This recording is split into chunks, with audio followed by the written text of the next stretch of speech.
Oke. Bismillahirrahmanirrahim. Assalamualaikum warahmatullahi wabarakatuh. Perkenalkan, nama saya Faiz Nurus Baudin, NIM A7101901333 dari kelas PTIC semester 5. Langsung saja, di sini saya akan menjelaskan tentang UTS atau ujian tengah semester dari keamanan jaringan yang diharuskan untuk membuat video, vlog maupun tutorial. Langsung saja ke soalnya, yaitu yang pertama. Soal pertama yaitu pentingnya perusahaan menggunakan teknologi keamanan dan meliputi manfaat, resiko, dan diberi contoh apa sih yang benar-benar ada contoh perusahaan yang menggunakan teknologi keamanan tersebut dan memiliki manfaat maupun resiko. Langsung saja, jawaban yang pertama yaitu pentingnya perusahaan menggunakan teknologi keamanan, yaitu yang pertama, amankan infrastruktur teknologi informasi. Yang artinya perusahaan butuh infrastruktur yang kokoh sebagai fondasi perencanaan keamanan data. Kokoh yang dimaksud mengarah pada pemastian bahwa seluruh perangkat teknologi yang memiliki perlindungan prima terhadap potensi serangan cyber dan ancaman keamanan lainnya. Yang dimaksud ini, amankan infrastruktur teknologi informasi, yaitu kita harus melindungi data-data kita yang mudah disimpan maupun yang benar-benar kita lindungi agar tidak diambil orang lain yang kita tidak kenal, atau bisa disebut kayak pemberantasan data, pengambilan data secara tidak tahu menahu. Jadinya kita perlu adanya setiap hari mungkin, atau setidaknya memberikan setiap harinya perlindungan atau backup data agar data tersebut tidak diambil atau dirampas oleh orang lain gitu. Yang kedua, amankan gadget mobile atau HP maupun laptop, komputer itu masih bisa. Jadinya gadget mobile merupakan perangkat yang bisa dibawa dan digunakan di mana-mana seperti smartphone, laptop, tablet, dan sebagainya. Di era sekarang tentu saja perangkat tersebut sudah tidak asing lagi digunakan di perusahaan maupun perusahaan bisnis, bidang bisnis, kesehatan maupun pendidikan. Keberadaan sangat membantu dalam memfasilitasi akses data yang cepat sehingga dapat memberikan pelayanan kepada pelanggan yang lebih sigap. Karena kemudahan akses inilah, maka perusahaan wajib memastikan bahwa seluruh perangkat tersebut punya jaminan keamanannya. Jadinya perlu HP harus dicek lagi akun-akunnya aman atau tidak. Laptop yang harus dibersihkan virus-virusnya, seperti itu. Lalu yang terakhir, gunakan pendekatan proaktif, yaitu risiko keamanan sering mengintai perusahaan bahkan di waktu-waktu yang tidak terduga sebelumnya. Oleh karena itu, pemantauan real time pentingnya digunakan. Misalnya dengan selalu melakukan monitoring melalui software khusus sehingga bisa langsung mengambil tindakan kalau tiba-tiba muncul laporan atas aktivitas traffic yang mencurigakan, seperti itu. Jadinya sering mengecek setiap waktu biar tidak tiba-tiba dirampas orang lain dan kita tidak bisa menggunakan data tersebut, seperti itu. Lalu selanjutnya, manfaat perusahaan menggunakan teknologi keamanan. Yang pertama di bidang bisnis ya. Kita mulai di bidang bisnis dulu. Meningkatkan efisiensi. Manfaat teknologi informasi cukup jelas dalam hal meningkatkan efisiensi. Pemilik bisnis bisa membuat laporan keuangan dengan cepat, menjawab pertanyaan umum, frequently asked question, menggunakan pesan berbasis sistem AI, hingga melakukan inventory stok dengan cepat. Yang kedua, memudahkan promosi. Teknologi promosi di era digital membantu pemilik bisnis meraih banyak orang dengan cepat sekaligus relatif tepat sasaran menurut demografi dan target pasar. Email berlangganan, media sosial, situs video, forum, hingga situs interaktif menjadi senjata promosi masa kini. Kayak seperti kita memberikan pamflet maupun kita memberikan video promosi. Lalu seperti di media cetak juga, karena di era digital ini mungkin kita ada beberapa tempat atau beberapa aplikasi yang bisa menggunakan promosi tersebut seperti YouTube, Spotify, mungkin Joox. Jadinya lebih kayak kita dapat mudah mempromosikan apa yang kita jual maupun kita bisniskan kayak gitu. Yang ketiga, memudahkan proses evaluasi dan peningkatan mutu bisnis. Evaluasi penting bagi bisnis untuk meningkatkan mutu. Teknologi informasi membantu pengumpulan data untuk evaluasi dan pelaporan yang lebih akurat serta efisien, misalnya menggunakan perangkat lunak khusus.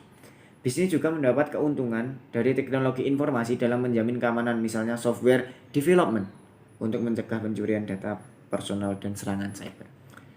Lanjut di bidang kesehatan. Lanjut ke bidang kesehatan ya. Yang pertama, mengurangi potensi kesalahan. Potensi kesalahan atau error dalam menangani data pasien dapat terdampak fatal sekali, terutama bagi pasien yang memiliki kondisi khusus. Teknologi informasi memudahkan pengelolaan data, pembuatan sistem peringkat untuk pasien berkondisi khusus. Seperti kayak kita kan nggak mungkin kayak dari rumah sakit itu mendiagnosa atau mendiagnosis pasien yang sebenarnya dia tidak terdiagnosa seperti itu, sakit seperti itu. Jadinya kan kita sebagai pasien juga akan bertanya-tanya, loh gejala saya tidak sampai seperti itu, tapi kok bisa sampai berdiagnosa seperti itu. Jadinya kan merugikan beberapa pihak lainnya, apalagi terutama pasien. Yang kedua, memberi akses informasi lebih luas. Sistem dalam teknologi informasi memberi akses luas ke informasi kesehatan. Hal ini tidak hanya bermanfaat bagi tenaga kesehatan, tetapi juga masyarakat awam. Mobile application development, bahkan sudah banyak yang bekerja sama dengan pakar kesehatan dokter, meningkatkan efisiensi perawatan. Jadinya jadi di memberi akses informasi lebih luas. Itu contohnya kayak kita vaksin. Yang dekat-dekat ini aja vaksin. Kita menggunakan aplikasi Peduli Lindungi sehingga kita dapat mengerti di mana kita harus vaksin dan jadwal mana yang benar-benar kosong, seperti itu. Yang ketiga, meningkatkan efisiensi perawatan. Kondisi seorang pasien seringkali membutuhkan intervensi dari beberapa dokter ahli sekaligus. Teknologi informasi memungkinkan para dokter, perawat, dan staf kesehatan lain untuk berkoordinasi lebih mudah demi merawat pasien berkondisi khusus, seperti itu. Yang selanjutnya, resiko perusahaan menggunakan teknologi keamanan. Yang pertama, phishing. Phishing merupakan praktik penipuan yang digunakan untuk mendapatkan informasi pribadi atau informasi kartu kredit dari seseorang dengan menjebak mereka melalui penawaran atau penyamaran sebagai perusahaan yang memiliki reputasi baik. Contohnya dari phishing ini ya, resiko phishing seperti kita mendapat nomor palsu, telepon dari bank mungkin yang suruh transfer, dan penipuan kalau misal anaknya kecelakaan, saudaranya kecelakaan harus cepat-cepat transfer. Jadi ini kayak gitu. Yang kedua adalah malware. Malware layaknya phishing, malware adalah masalah keamanan utama bisnis dari semua ukuran. Malware adalah software yang berbahaya yang memasuki komputer Anda melalui drive yang terinteraksi, unduhan dan jaringan yang tidak dapat diandalkan. Yang ketiga, using outdated software. Tidak memperbarui software Anda tidak berarti Anda tidak akan mendapatkan versi terbaru. Itu berarti Anda mengekspos data Anda terhadap kerentanan keamanan yang dieksploitasi oleh peretas dengan cepat. Yang selanjutnya, access to unauthorized person. Anda akan menghadapi risiko pelangganan data jika Anda tidak peduli siapa yang mengakses sistem data atau zona sensitif IT Anda. Yang kelima yaitu open WiFi. Jaringan WiFi yang terbuka melibatkan koneksi yang tidak dienkripsi. Mesin yang disusupi atau bahkan hotspot itu sendiri bisa berbahaya, meninggalkan data pengguna dengan risiko yang besar. Seperti kita menggunakan WiFi dan kita nggak tahu kita buka apa, dan itu masih bisa datanya masuk yang dari pengguna atau dari pemilik WiFi tersebut. Yang keenam adalah ignorance employee. Terkadang kesalahan atau kelalaian karyawan Anda dapat mendatangkan malapetaka pada data bisnis, jaringan, dan program Anda. Misalnya beberapa karyawan membiarkan PC mereka atau PC mereka tanpa pengawasan terbuka untuk mengunjungi situs dan sumber berbahaya. Yang terakhir atau yang ketujuh, inside treat. Karyawan yang jahat lebih berbahaya bagi data sensitif Anda daripada ancaman eksternal atau kerentanan teknis. Kerugian dari kejahatan yang dilakukan oleh orang dalam sangat signifikan karena orang-orang ini akrab dengan sistem data perusahaan dan memiliki akses ke akun sensitif. Yang lebih kasus ini, resiko yang ketujuh ini atau yang terakhir ini lebih kayak yang kita anggap teman ternyata pengambil data orang kayak gitu. Jadinya kita itu termasuk kumannya perusahaan gara-gara itu yang kita harusnya percaya sama dia, malah dia yang mengkhianati kita seperti itu. Lalu contoh perusahaan menggunakan teknologi keamanan. Yang ini yang saya lansir dari artikel implementasi keamanan pemanfaatan teknologi informasi untuk usaha kecil dan menengah dari Fakultas Teknologi Informasi Universitas Siti Kubang Semarang seperti itu. Ya, ini contoh yang benar-benar ada.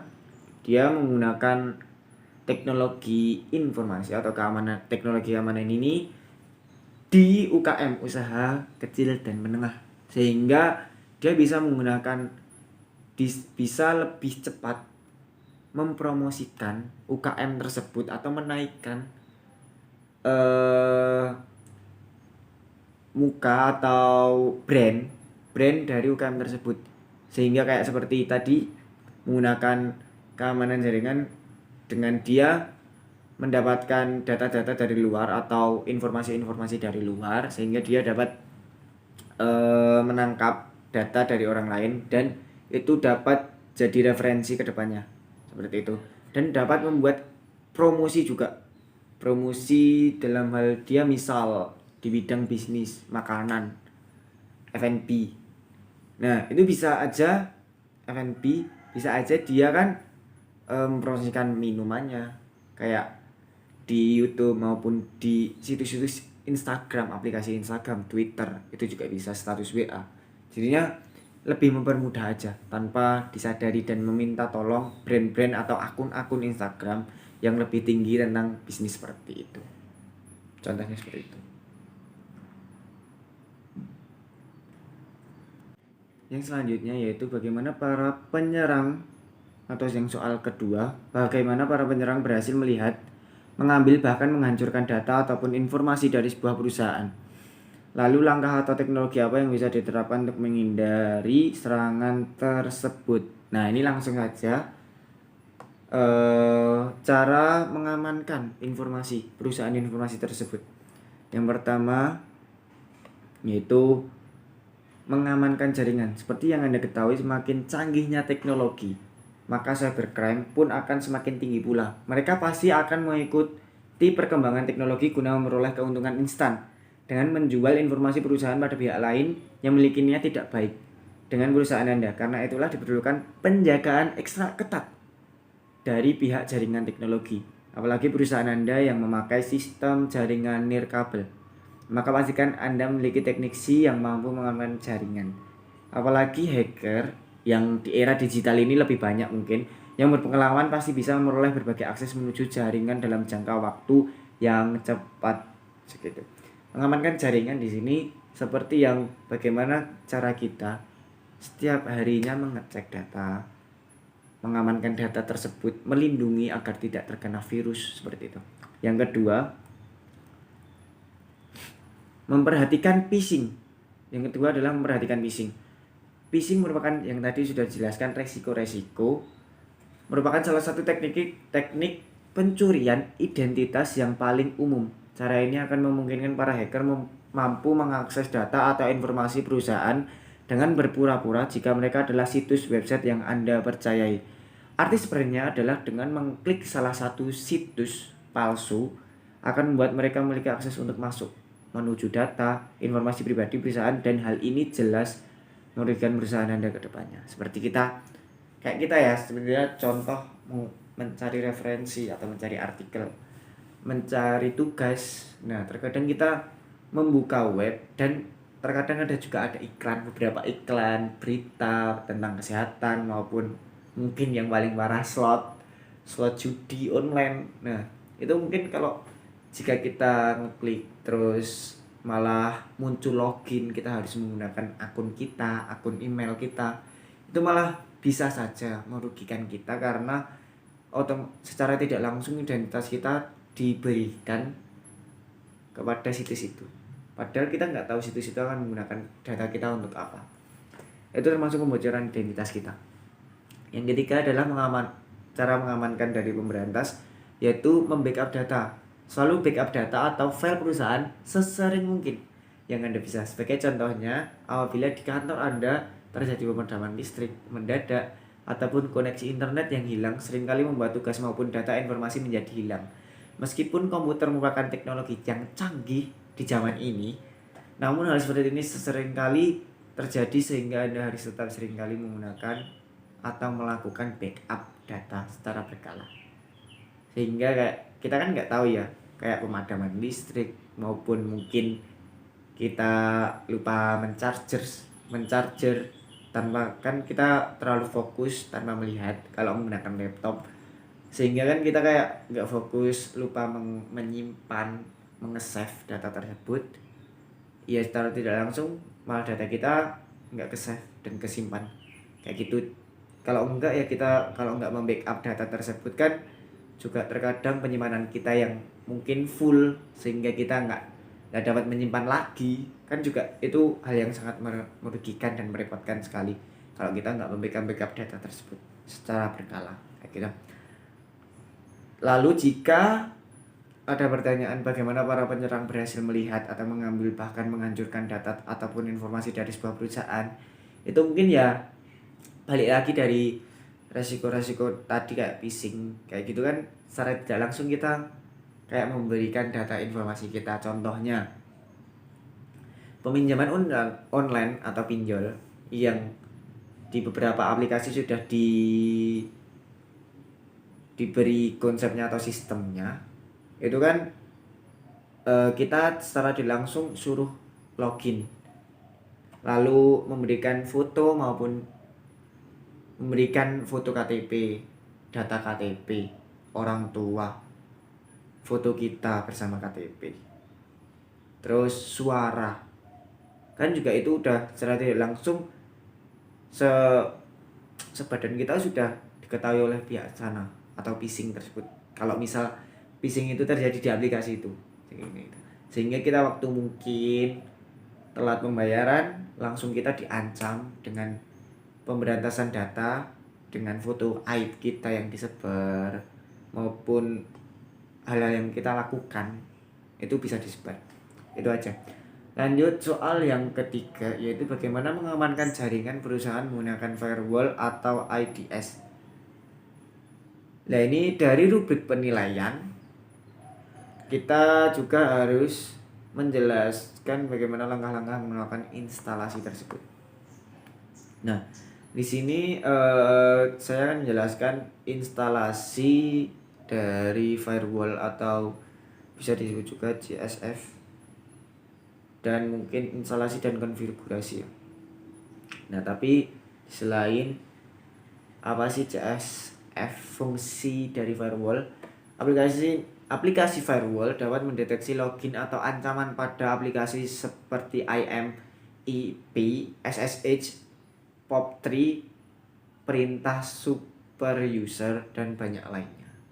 Contoh saja, ketika ada seseorang yang ingin masuk ke dalam server menggunakan SSH, firewall akan mengirimkan alarm pemberitahuan kepada Anda jika login tersebut ingin mengakses perintah super user atau mempunyai hak akses yang lebih tinggi. Seperti itu.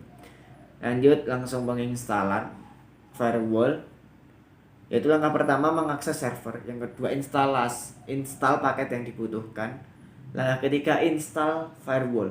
Nah, dalam install firewall ini mohon maaf sebelumnya saya belum bisa memberikan tutorial secara langsung menggunakan laptop, karena di sisi lain saya juga belum paham karena mungkin saya belum mendalami instalasi firewall ini, sehingga kita dari saya sendiri menjelaskan secara teori saja. Lalu di dalam ini saya menjelaskan di dalam instalasi firewall nanti rekan-rekan atau teman-teman nanti akan memberikan atau memasukkan data-data yang mungkin cukup banyak dalam firewall agar firewall itu dapat terinstall secara benar kayak gitu. Lalu konfigurasi firewall ya. Di Web Host Manager atau bisa disingkat WHM. Langkah pertama login ke akun Web Host Manager, yaitu silahkan akses WHM tersebut menggunakan alamat domain. Kemudian masukkan username dan password yang sudah didapatkan sebelumnya dari alamat domain itu. Langkah kedua, akses konfigurasi server security dan firewall. Di dalam dashboard WHM, akses panel plugins yang ada di bagian sebelah kiri, kemudian cari menu config server security firewall. Jika kalian sudah membuka firewall tersebut ya. Langkah ketiga, akses firewall configuration. Akses ke bawah, kemudian cari menu, ada menu di firewall itu CFG config server firewall, lalu firewall configuration untuk memulai proses konfigurasinya. Langkah keempat, memasukkan port SSH baru. Langkah selanjutnya adalah memasukkan port SSH baru jika Anda sudah menambahkan port SSH sebelumnya. Langkah kelima, simpan perubahan dan restart firewall agar berjalan seperti lancar. Langkah 6, mengaktifkan opsi lain yang tersedia di firewall. Mungkin itu aja yang bisa saya jelaskan dari tutorial dan tutorial install dan konfigurasi dari firewall. Itu. Mungkin itu saja yang bisa saya jelaskan dari ujian tengah semester keamanan jaringan semester 5 ini. Dari saya cukup sekian. Kurang lebihnya mohon maaf. Jika kalian mungkin tidak paham, bisa tanya-tanya atau bisa melihat referensi yang lainnya dari teman-teman saya. Jadi bisa saja kalian lebih paham dari teman-teman saya. Kayak gitu. Terima kasih, kurang lebihnya mohon maaf. Wassalamualaikum warahmatullahi wabarakatuh. Terima kasih guys. Bye-bye.